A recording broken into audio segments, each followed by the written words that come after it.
Let's begin by starting with the end in mind, with the solution to this. So I'd like you to just sit up straight in wherever in your chair, and we're going to do a very short breathing practice. So if you sit up straight and roll your shoulders forward and then back, and do that a couple times and lead them back. And then pull in your chin, tuck your chin in, and just begin to watch your breath. Not change it, not force it, not do any counting, just watch it. Slowly in and out by itself, the way we were breathing when we were born. Right before Christmas, I took a class from Muree in California on Zoom, and it was about 7 meetings. And we talked about breath, and she gave us this exercise. So this is really from Muree.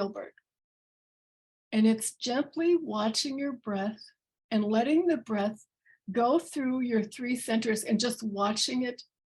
Pause, exhale on itself, pause, wait for the inhale and let it come in. So you can leave your eyes open or you can close your eyes, and we'll do one together. Inhale through your nose and feel the air coming into your nasal cavity, into your head. Feel it going down your throat and into your chest and into your belly center. And pause and begin the exhale. Pause, begin to inhale again. And now I'd like you to do this 3 times all by yourself in silence.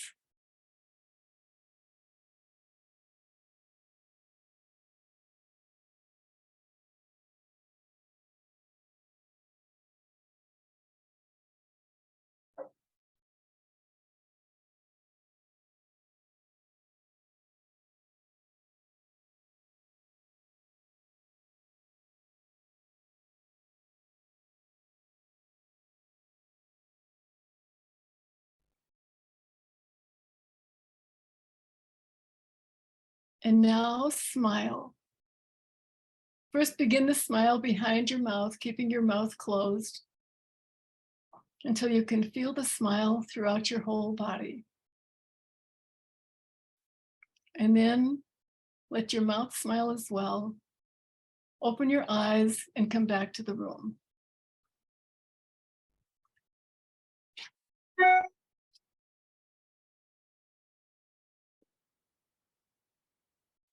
When one of my granddaughters was 3 years old, she used to talk to God. And she used to talk out loud to God. So one morning when she was coming down the steps, her mom heard her talking in the stairway, and she listened to her and she said, "God, you've got the sweetest soft voice." She was still in her essence, and she could hear the words of God. And all of us have this access all the time. We have the divine or source or God or love or spirit or beloved, whatever you call the voice, we have it available. But most of us are not quiet enough and still enough to hear it. And because our centers are often imbalanced, we only hear it from one of the sources of intuition that we all have. So the voice of the holy is closer than you think. It is here now, all the time. And all we have to do is slow down and quiet down and listen. Each center offers a different way of experiencing this. The head center hears it in words, pictures, and sometimes full-blown manuscripts. I remember Helen Palmer one time was doing an interview and some coaching with one of the students in a class I was in. And the woman was having trouble, her little girl was having trouble. And she tried everything she could think of, and she couldn't figure out what she could do to help her. So Helen Palmer closed her eyes just for not even a minute. And she opened them again and she said, is there any place that she could ride horses in your area? Oh yes, there's a place for riding lessons. So she let the little girl take riding lessons. And years later, I saw the same mom at a conference. And she said, you know, that reading ahead with Helen, when she saw a picture of a horse with a little girl riding on it in her mind's eye, she said, that saved my little girl's life. The gift of the Head Center is very clear, pictures and words. The Heart Center has feelings, and they will produce a knowing, an emotional knowing that you know for sure is true. The Body Center gives you body sensations and tells you what's honest when someone's not telling the truth, when something's dangerous. You get definite physical body feelings, and we all have access to all of them. But usually the one that's we have the most contact with is our preferred center. So one of the benefits of engaging all three centers more evenly is to be able to access all the ways that Spirit has to speak with us. So I'd like to invite you to break into groups, and I'm going to give you what the question is. But first, I'd like to tell you what it's going to be about. I'd like you to give an example and tell a little story about a time when you instinctively or emotionally or mentally knew that something was right to do, and nobody had told you. This was the voice of Spirit.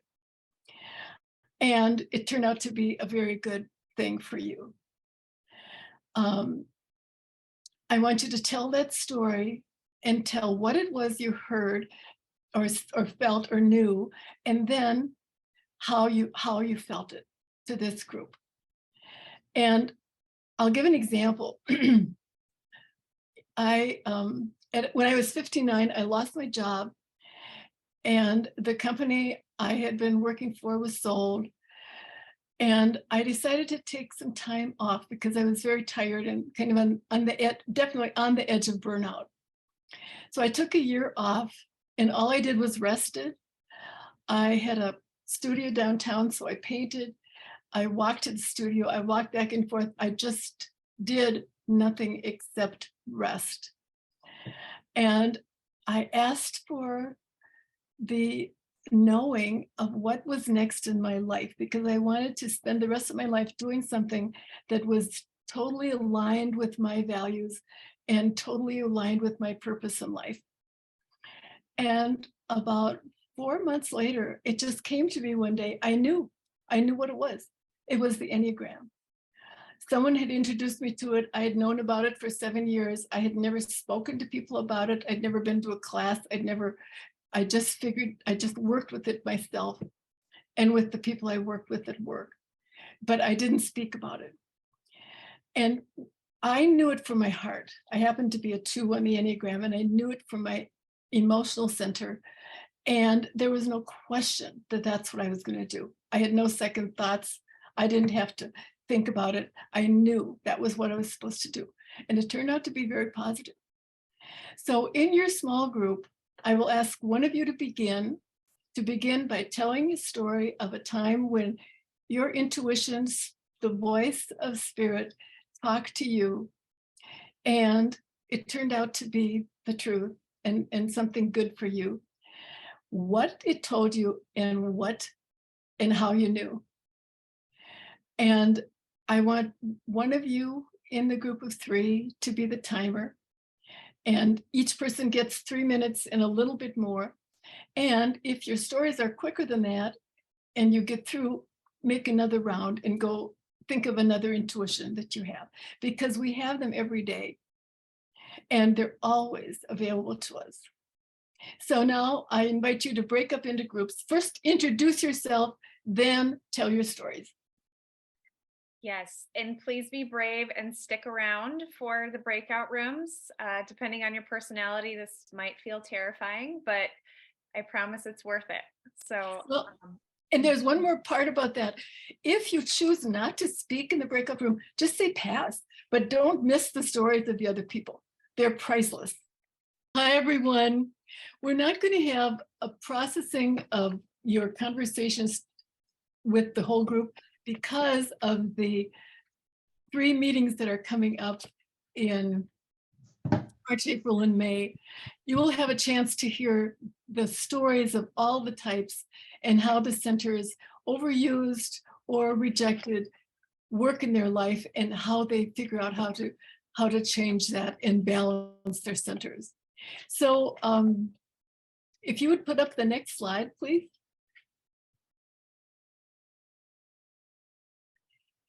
Your Enneagram type is not who you are. It's what keeps you from being who you are. Let's all unmute and read it together. And let's put it in first person, my Enneagram type. Okay. My Enneagram type is not not who I am. It is what keeps me being who I am. Thank you. Now you can mute. And just keep saying that to yourself, because it's very, very important to get that.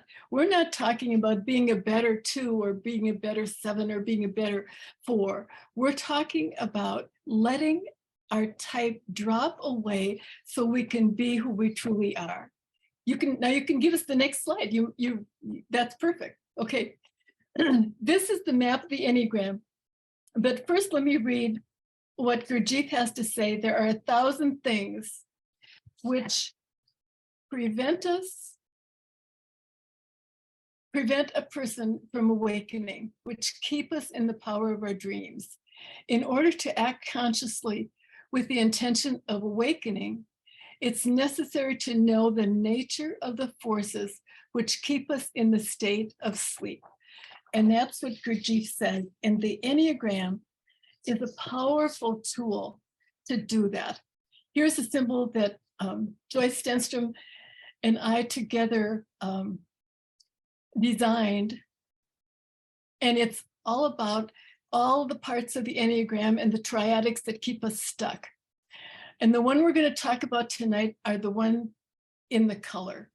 There are 3 centers: the body center, the 8, 9, and 1, the heart center, the green ones, 2, 3, and 4, and the head center, the blue ones, the 5, 6, and 7.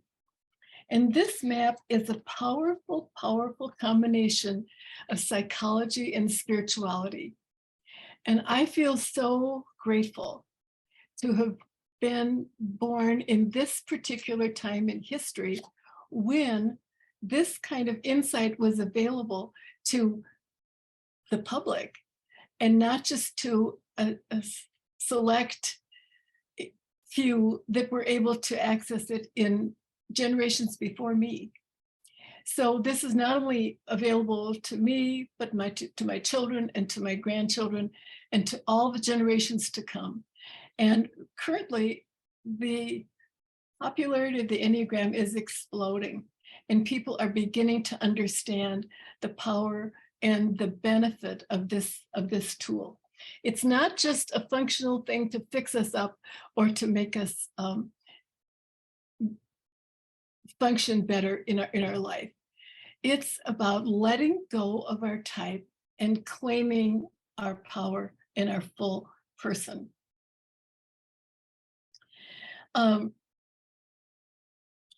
This particular map brings things to awareness to us that would take many, many, many years of introspection and heavy duty self-study to figure out. So it's kind of a shortcut to peace, shortcut to life. And I feel extremely grateful to have access to this in my lifetime.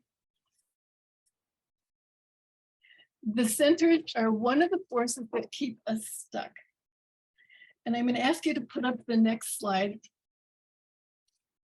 that talks about the center that we are stuck in. Now, if you don't know what type you are, if you're new to the Enneagram, please just listen. And first of all, I want to say congratulations for taking your time to figure out your type. It sometimes takes years to figure it out. It's the hardest part of the Enneagram is figuring out what type you are, and you are the only one that can do that. So take your time. And tonight, just try on some centers, pay attention and listen and see what kind of rings for you. So the red, the body center, is the instinctual center, 8, 9, and 1. They deal with anger. They want respect, independence, and control of their environment. The heart center, 2, 3, and 4, they're the emotional center. They deal with shame and grief. And they want validation, attention, and approval. And the head center, the blue center, is the thinking center. They deal mostly with fear. They want safety, security, and support. Now, originally, these were called the 3 corners of the Enneagram. And the body corner is called the outward focus center. And the heart center, the right-hand side, is called the image corner. And the head center, the 5, 6, and 7, is called the fear corner. So we've got the outward focus corner, the image corner, the heart center, and the head center. So now you can take the slide down and not put the other one up for a while. So we're going to talk about the 3 centers and what some of their gifts and strengths are. And we're going to start with the head center, start with the top. So one of the reasons we're stuck in our type, as I said before, is because we're stuck in our preferred center. And as long as that's true, as long as that still is part of us, we will not be able to experience the freedom and the unity of ourself and our true nature and our total gifts in the way that is possible. So we have the thinking center. The aspect of the soul is aware. They are very good with visioning, grasping true meaning of things, and the meaning of reality. The intuition from the mind comes, as I mentioned before, in pictures, words, thoughts. They connect to the world with thinking in a rational way. They emphasize ideas, perception, gathering information, figuring things out before acting. Their focus is on creating certainty, safety, or finding multiple options. They're good analytical, logical thinkers, good at generating ideas. They have a conversation in their head on their regular day-to-day life. Their mind feels like a conversation. One of their big strengths is they have the abilities for dispassionate analysis and reasoning. And like everybody, they can overuse their center. And when they do that, they misuse it and they can be paralyzed in their analysis and unable to act. They tend to look at things when they're overusing their mind, their mental center. They tend to look at things as a math problem to be solved, whether that's true or not. And they will sometimes analyze something when immediate action is needed, when a heartfelt emotion is needed to figure it out, or when they have to consult one of the other two centers first. And the theme or the message they give themselves is, I identify with thoughts to deal with fear, doubt, and mistrust. That's kind of their theme. So then we'll go to the next center, the heart center.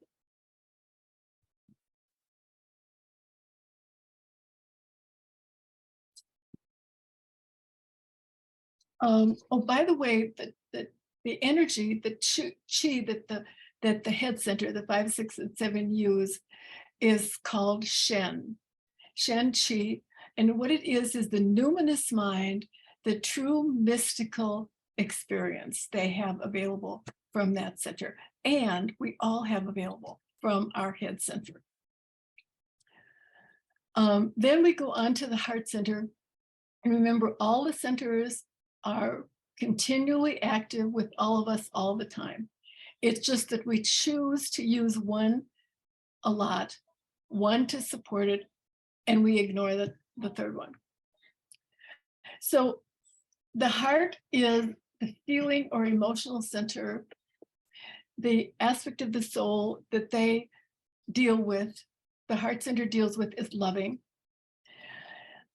And their intuition is from emotions and feelings. They focus on success, relationships, performing up to expectations of their job and of other people. They emphasize the heart for positive and negative feelings. They have great empathy for people, and they're very, very, very tuned into image and how they look and how the world perceives them. They're also very interested in romance and devotion.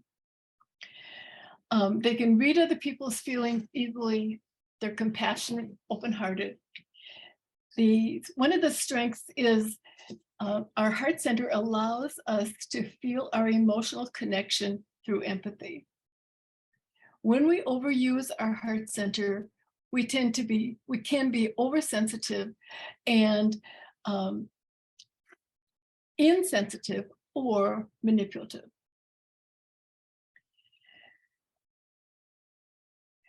The issue when overused is that people that are overusing their heart center, the 2, 3, and 4, are seeing life as an interpersonal venture that's all about relationships.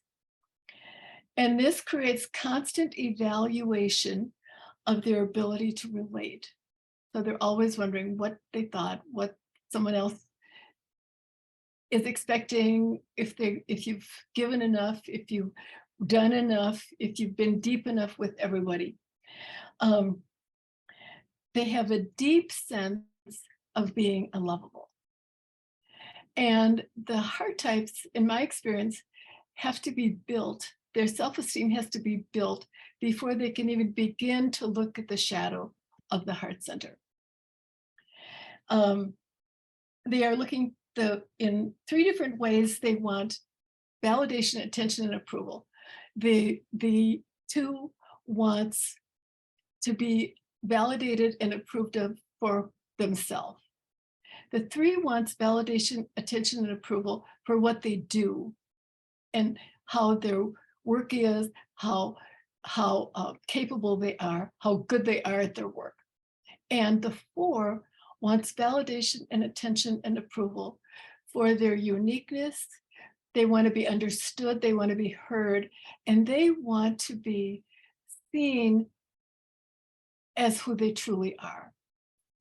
They tend to project some of their own gifts on other people and then compare themselves unfavorably with them. So they keep themselves longing in order to get the attention and understanding that they want. So the higher purpose of our heart center is transcendence, relatedness, and connectedness. The the message that the 2, 3, and 4 give themselves is, in order to be loved for who I am, I have to be someone else. I have to put on an image. And that's the nutshell of the heart center. And next we go on to the body center, the foundation. And before we do that, I just want to say that Gurdjieff calls us 3-storied people. And it's not about telling our life story, it's about 3 stories of a building. And these 3 stories then have to be held up by the bottom layer. And this is why the first floor of our story itself, the body, is really important. And without engaging our body and our felt sense, our heart won't open and our mind won't quiet down. So that's why we started with the breath exercise today. So the body center is sometimes called the outer directed center. They deal with anger in 3 different ways. We all have anger, but the body center has the most problem with anger. And the 8 loves anger, thinks it energizes them, and is not afraid of anger at all. They like sometimes to get someone angry so they can know whether they're telling the truth or not. They believe that people tell the truth when they're angry. The 9 puts the anger into their body, and they are not comfortable with a lot of conflict and expressing anger directly and openly to people. And the 1 doesn't even like to call themselves angry. The word, they use frustration or annoyed. And they feel it, but they don't necessarily show it or say it or talk about it. They're more covered with the anger that they have. The intuition, the aspect of their soul is being, as I said before, and their intuition comes from their body. They have gut feelings, they get a chill up their back, they have a pain. That's where the saying pain in the neck comes from. The body people actually have a pain in the neck about some people. And they think, I'm not going to hire this person. They give me a pain in my neck. So it's a very, very good way of knowing what's going on in the world, and they do it from physical sensations. They interpret life through the need to act quickly for what needs to be done. And their higher purpose is movement, intention, enactment. They lead with the body for personal security and social belonging. They focus on being in control of themselves and their environment and taking action in practical ways. When they know something in their body, they often know for sure that it's true. And the life energy that they have is called Jing and Qi, and it's the purest form of intuitive energy. They're great at initiating, creating a better world. They get stuff done. And when they overuse or misuse this center, it can lead to impulsive behavior or inertia, one or the other. They're outer directed, work, relationships, other details. They can go to sleep on themselves or can operate in a mechanical way. And Gurdjieff calls the people in the body center, they follow the blueprint of their conditioning. And what their statement is of their type is, I stand against reality. So they stand against reality in 3 ways. The 8 says, I will always be strong. I can't be vulnerable. I can't be innocent. I can't be weak. I can always be strong. Well, that's not possible for a human being.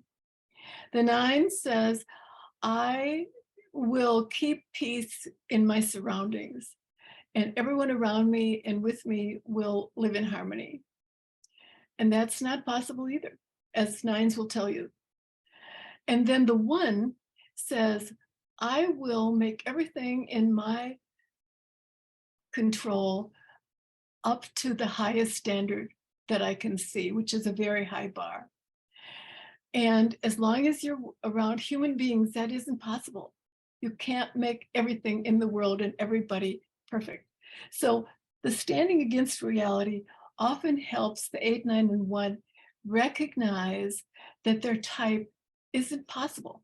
They can't do what they believe they have to do because it's not possible for anyone to do. So we all have access to 3 centers. And if you think of a trio, either instrumental trio, let's say a string trio, one of the trio plays too loud and too long. The second person with their instrument tries to fit in and embellish and support that one that's playing too loud and too long. The third one doesn't play at all, barely plays at the beginning, probably plays the very last chord or so. And this is the rejected center. So if each one of our centers were part of this trio, we overuse one, we use it about 55% of the time. Another one supports us, and we use it about 45% of the time when we're in our type. And the third one is rejected, and we use it 5% or less of the time. So do you see the issue here? The overused type causes us to misuse it and miss 2/3 of the life that we have available. The underused type, we missed altogether. We've rejected it, and we need to bring that up. We need to bring the overused one down and be able to enjoy and function as 3-centered, 3-storied beings. The rejected type is in our shadow. It's very hard to talk about.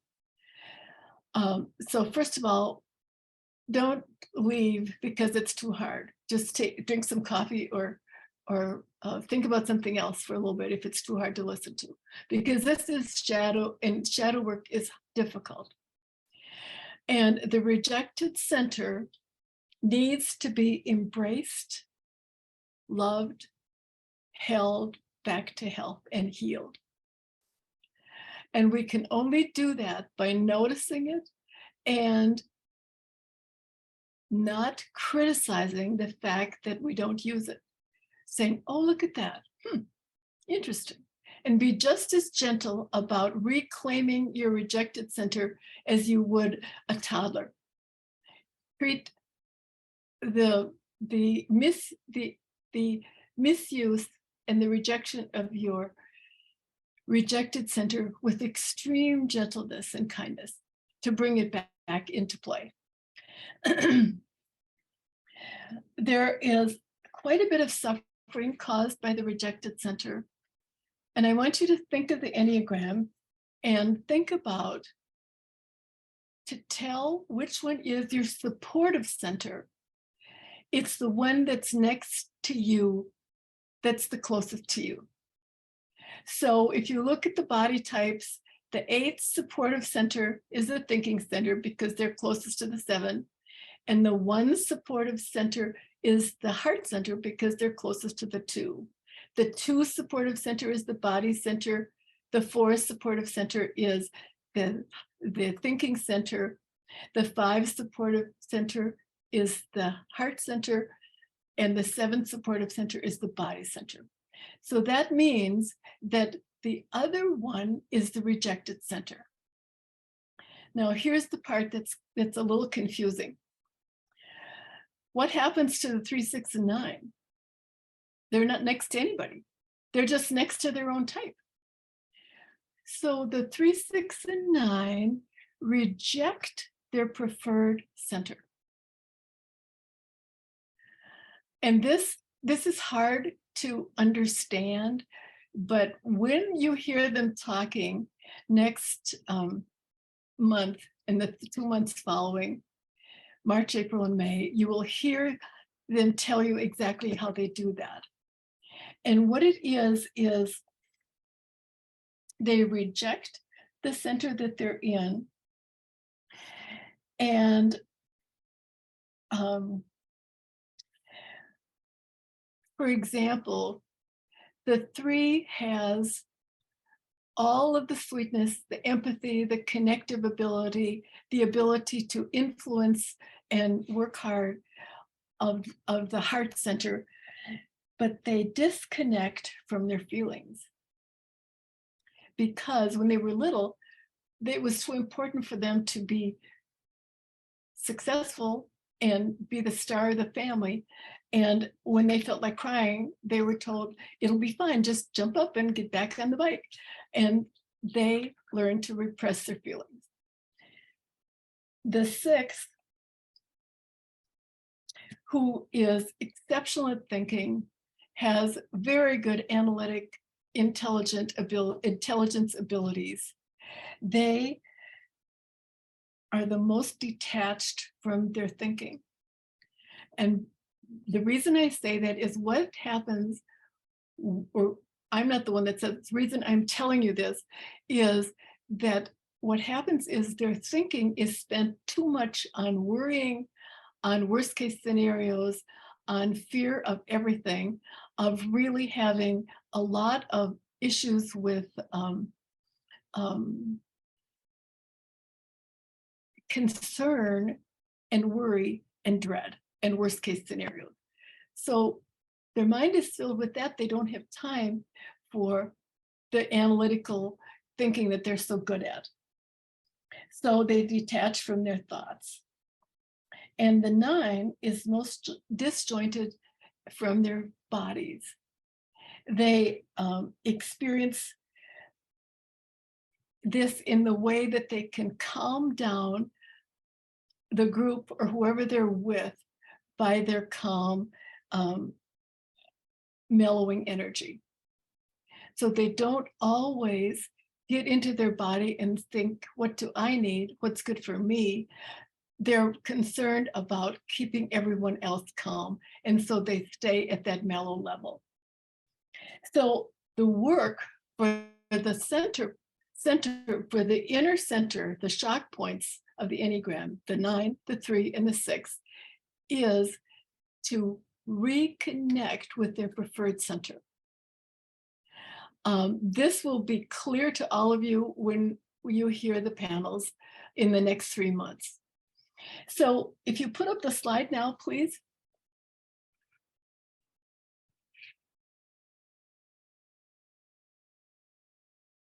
The next one.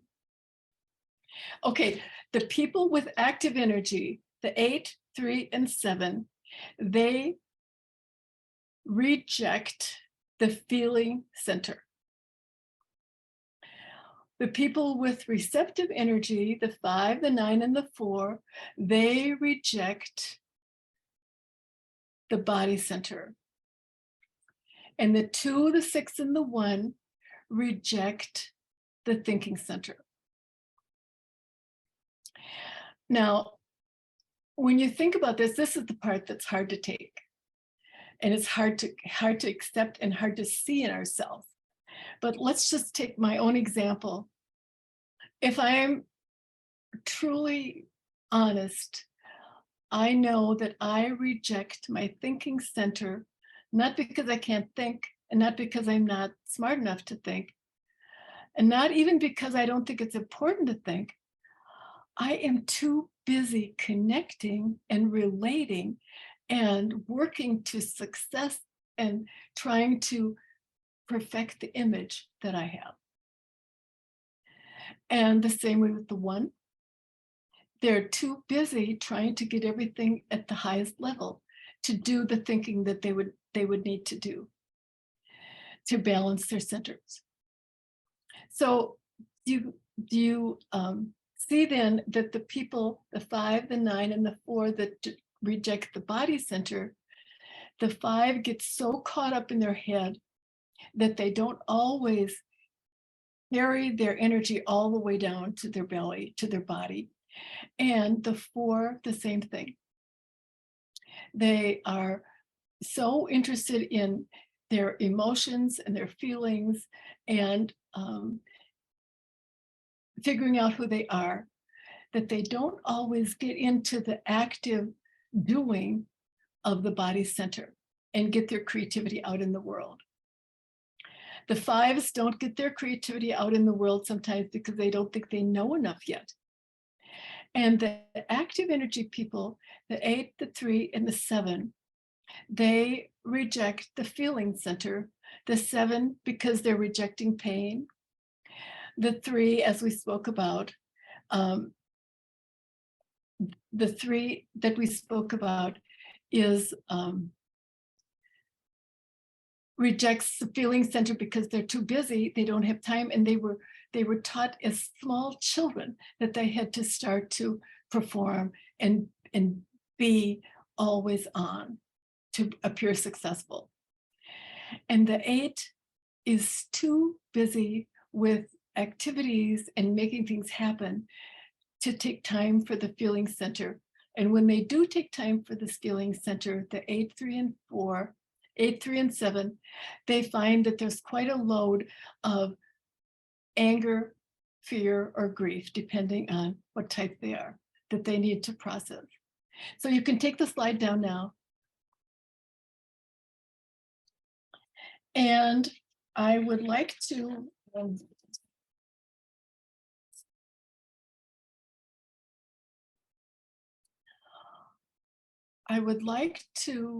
talk a little bit about now what. So what do we do then? So what do we do with our overused center, with our underused center? What we do is the 3 S's. The 3 S's are silence for the head center, solitude for the heart center, and stillness for the body center. And in order to unify our centers, we can't do it by striving or forcing. We only can do it by going into silence, solitude, or stillness. And it's about, but let's start with the body center. They need to slow down, quiet down, create intentional pauses so they have stillness in their life. Ceasing activity is the answer to what's out of control in their life. The heart center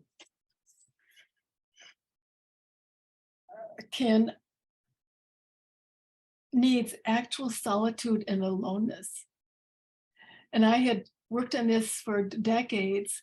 And then when COVID came along, and if someone had said what you need is 2 or 3 years of solitude, I would have said that's not even possible. But it has been a really good, helpful thing to me. And then the head center benefits from silence. Quiet their thoughts down. In the silence of inner quiet, the head center types can hear the truth. They can hear that they're enough and that they are safe. So now I'm going to break you into groups again. And this time the group is going to be about, I'd like you to tell 2 or 3 ways do you overuse your preferred center. And what is the cost to you? The question is, I'll repeat it.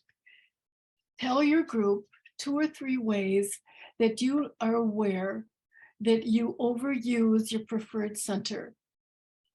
And what is the cost to you? Has it caused you pain? If you don't know your type or center, just tell 2 or 3 things in your life that cause you pain. I'll give an example. years of my life, I didn't sleep as an adult. I thought, I don't need sleep. And because I had so much energy, I could go for maybe 10 years without much rest. And it wore me out. I was on the verge of burnout 3 times in my life. I could have gotten sick and died from it. I missed the things in my life that I really valued by being too busy and working too hard. The name of my subtype is ambition, and it's about doing more than people could imagine. It has to be always like bigger than life as far as working. So I've cut back, and I still have my hell, and I feel very, very fortunate. It comes up all the time when I sit down to meditate.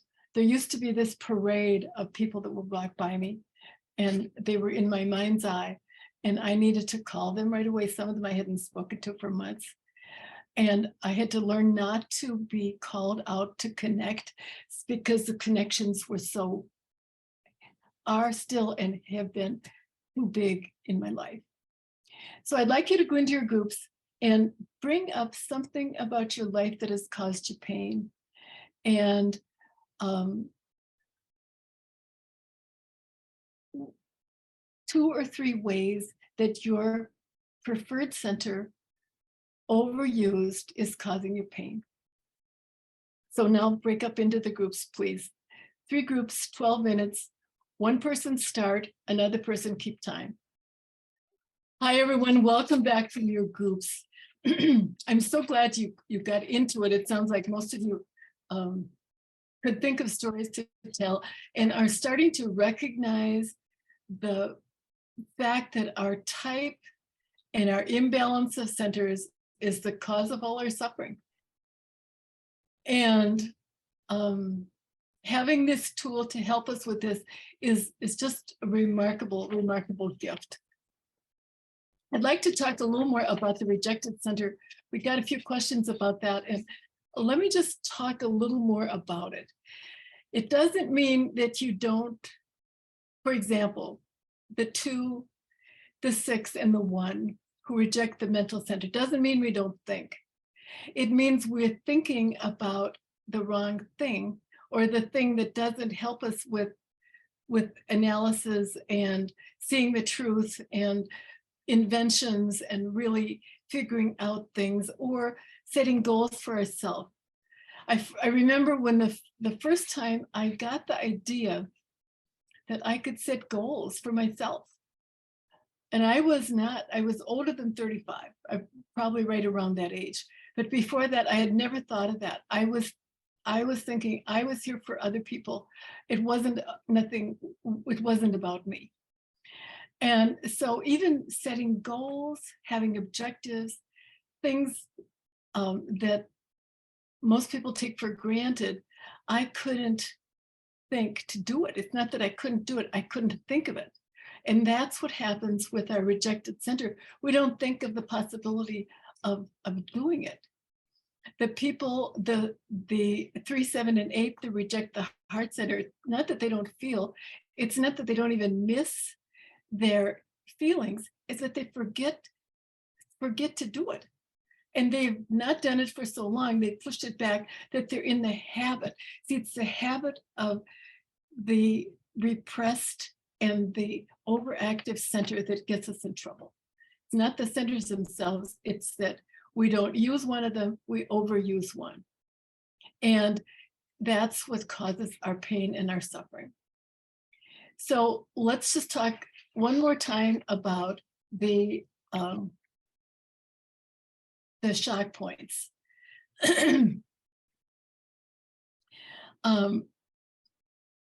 The rejected center for the 3, 6, and 9, they're called the shock points. They're the most archetypal of the types.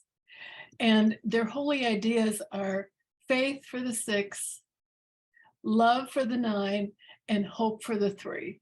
So it's about that triangle of faith, hope, and love. So they have a great capacity for living a full mystical life and using all the intuition of all their centers. And what happens is they were trained when they were young, and they were the only way they could get accepted in their family was to put their feelings aside.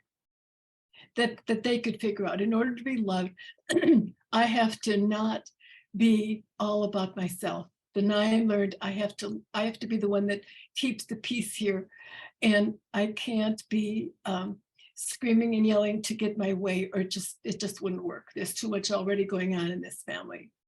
The 3 couldn't take time for how they felt because they were too busy doing. They became human doings to survive in their family. And the 6, the same thing. They had to really suss out fearful things to stay safe in their setting. And so the habits of our mind have kept them have rejected part, excuse me, of their preferred center.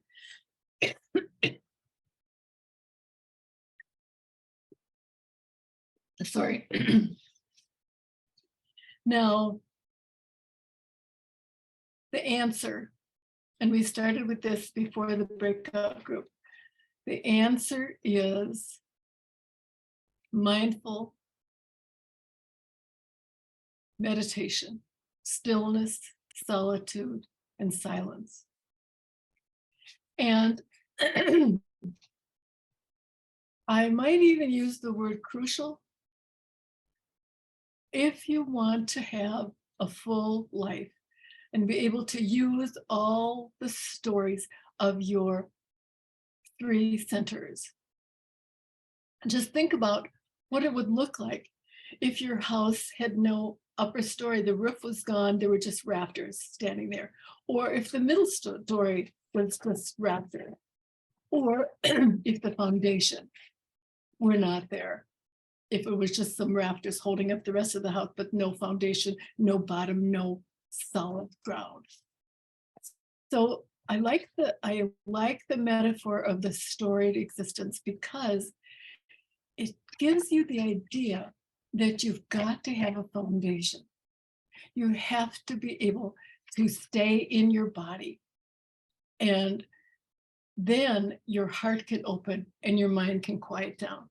What we're looking for in transformation is grounded presence, feet on the ground, feeling our body, being in the body, being where you are, open, loving heart, and quiet mind. But in order to maintain that or to get it, you have to have support. Helen Palmer talked about the cross. In her opinion, the cross is about the 3 centers functioning: grounded presence, open, loving heart, quiet mind.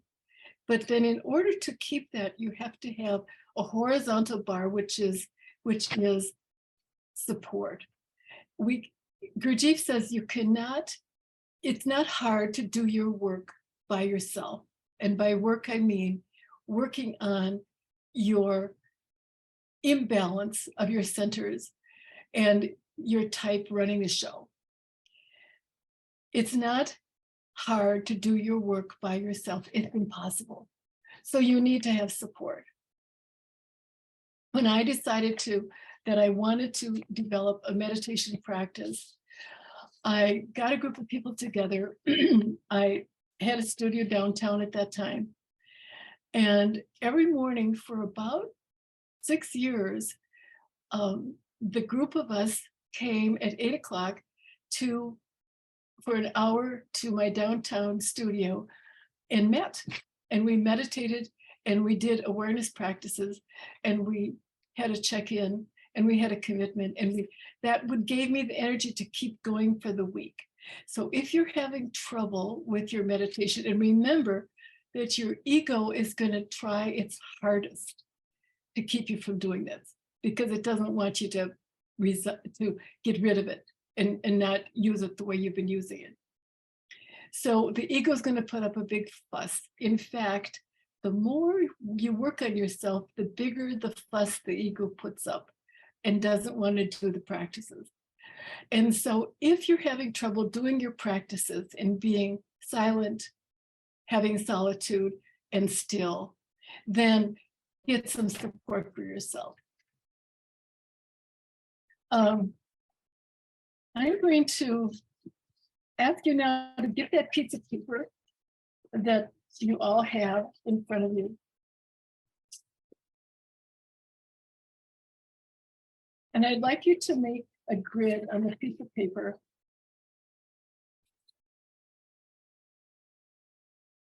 That looks like this. At the top, make 2 lines, one down the middle and one across halfway. And at the top, put down, start doing and do more of. And at the bottom, put down, stop doing and do less of. And this is a commitment I would like you to make for yourself. And I would suggest you do something really simple that's doable for you. So let's just say you don't have a practice and you would like to start one. And you would like to hold start. it up again, please? Yes, absolutely. Start doing, do more of. Stop doing, do less of. And start with 1 quadrant. You can add more in the next month or in the next year or anytime. But just for now, do 1 quadrant, something you'd like to start doing, something you'd like to do more of, something you want to stop doing, something you'd like to do less of. 1 of them.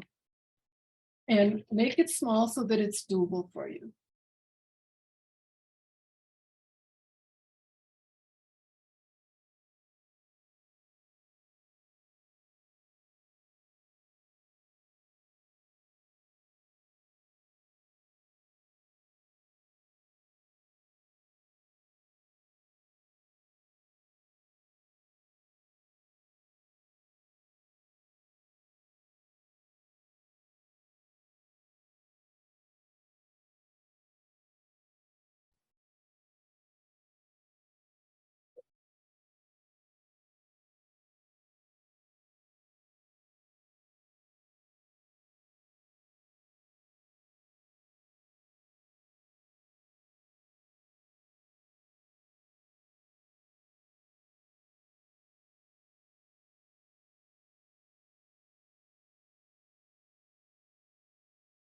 You can keep writing and I'll just start.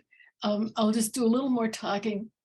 Silence, solitude, and stillness may be as critical to human survival as food and water. And this is literally true. I do believe that the more we let go of our type, the healthier we are able to be. So it's not just a metaphor. It's that silence, solitude, and stillness may be as critical to human survival as food and water.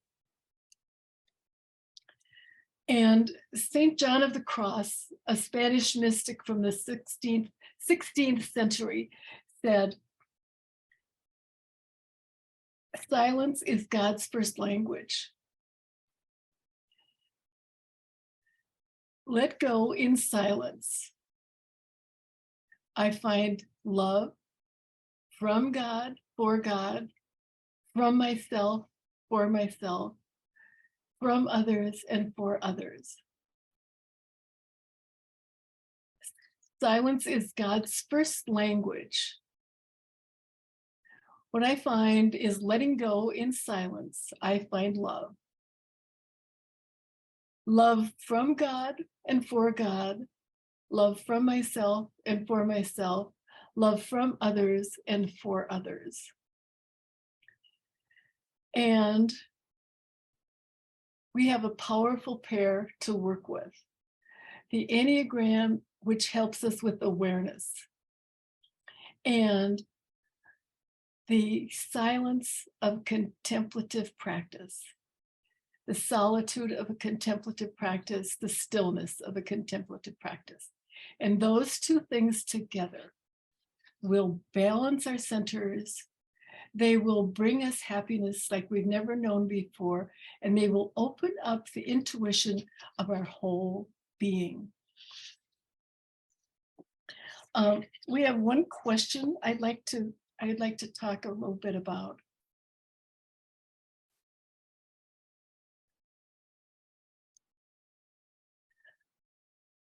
I can't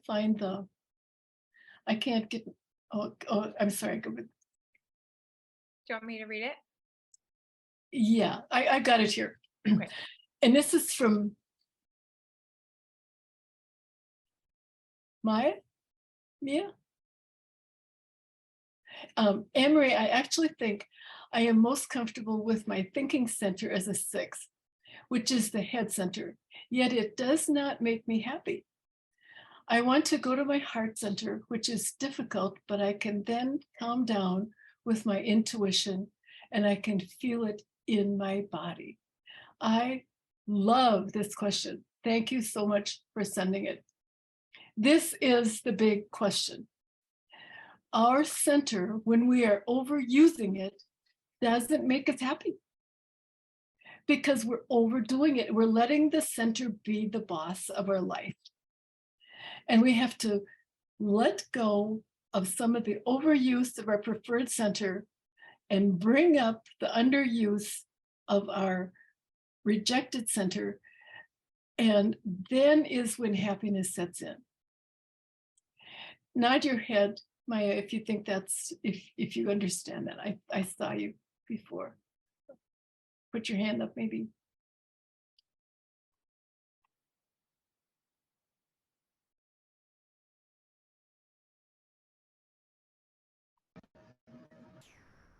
Can we pull her up, Chelsea, so we can see her?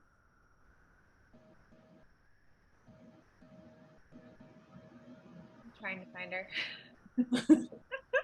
I just saw her, and then she disappeared again. You did it, Anne. I love that. Thank you so much. I appreciate it.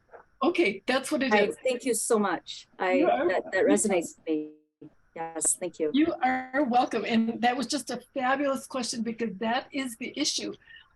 Our overuse center, by overusing it, it doesn't make us happy. It causes us suffering. And in some cases causes death. And the people, if you remember, not that many generations ago, people died young because they didn't have the awareness available. Even if they wanted it, they couldn't find it. And they were so overworked that they didn't have time for silence and solitude and stillness. So I'd like to end with a little story.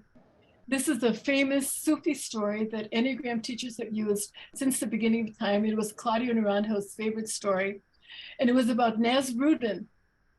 And one morning, Nasruddin's neighbor went to the market and he saw Nasruddin out in his yard looking for something under the streetlight. And he came back that night at supper time. It was getting dark again. And Nasruddin was still outside in his yard on his hands and knees under the streetlight. And so the neighbor walked over to him and he said, Nasruddin, have you been there all day? What are you doing? Oh, he said, I'm looking for my keys. And the neighbor said, are you sure you lost them here? Oh no, I didn't lose them here. I lost them in the house. And so the neighbor said, well, then Nasruddin, why have you been spending all day looking out here in the yard under the streetlight? Because there's more light out here, he said. So we end up looking into the world for our happiness, and it's not there. It is not there. Our ego, no matter how well adjusted we are, no matter how many goals we've accomplished, our ego can never bring us happiness. It can't bring us happiness. The only way to get happiness is to go inside with stillness, solitude, and silence, and listen for the voice that will tell us exactly what to do. And as we get our centers balanced, we will start to get messages from all three centers. We'll hear voices. In the last 35 years, I've heard voices less than 5 times, about 4 times. And they've always been true, they've always been right, but it's a loud voice and it gets my attention very easily because it's such a surprise because I know there's nobody there. But it will access all of our centers, and my heart and my body give me messages often. And my goal is to bring my thinking center up to the point where I will get verbal messages a lot from the spirit. So the key to happiness is lost inside ourselves. And we can look for it with silence, solitude, and stillness. And souls are nurtured by this, and virtues blossom. Our true self comes forward. It calms the body, it stills the emotion, and it quiets the mind. It liberates us from ego addictions, including the imbalance of centers. It gives us freedom and awakening to our true identity. Thank you all for your presence tonight. And I wish you presence, wisdom, and loving kindness. And thank you for the support that this community provides for all of us. Have a good night. Thank you so much, Anne. I do have a couple announcements before you sign off, everyone. One really amazing opportunity that's coming up is that Anne has a 6-day certification course that she teaches only once a year, and it is coming up. It's in February. Is that right, Anne? Mm-hmm. February and March. Mm-hmm. Yes. So it's coming up soon. There's 3 spots left. So this course is great. I've taken it. Many people here have taken it.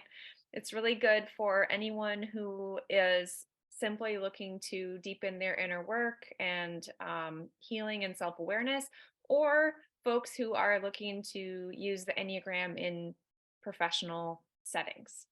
So please do check out Anne's website, annemuree.com, and you can just shoot her an email and get more information about how to sign up for that. And then please also do sign up for our discussion group that is led by our amazing Patty and Kate, and that will be on February 7th. So I believe that's next Tuesday, and that's free, but you do have to register to get the Zoom link. So thank you so much for being here. I know it's a lot of information to take in. Just trust that whatever stuck with you is what was meant to stick with you, and the rest will come and click together later. That's kind of how these things go and how the journey works. So just trust it, let the words drop away, let it sink in, and let's all just take a deep cleansing breath together before we sign off. Let's breathe in and breathe out. Thank you, everyone, so much for being here. And for our closing tradition at Enneagram Minnesota, we like to unmute ourselves and then just thank the presenter and give a little cheer and a hooray and whatever else you want to say before you sign off. So go ahead, unmute yourself and make some noise. Thank you, Anne. Thank you, Anne. Anne. Thank you, Anne. Way to go, Anne. Love you, Anne. Thank you. Love you, Anne. Thanks, everyone. Have a really Thank good you. night. Have a good evening. Stay warm, everybody.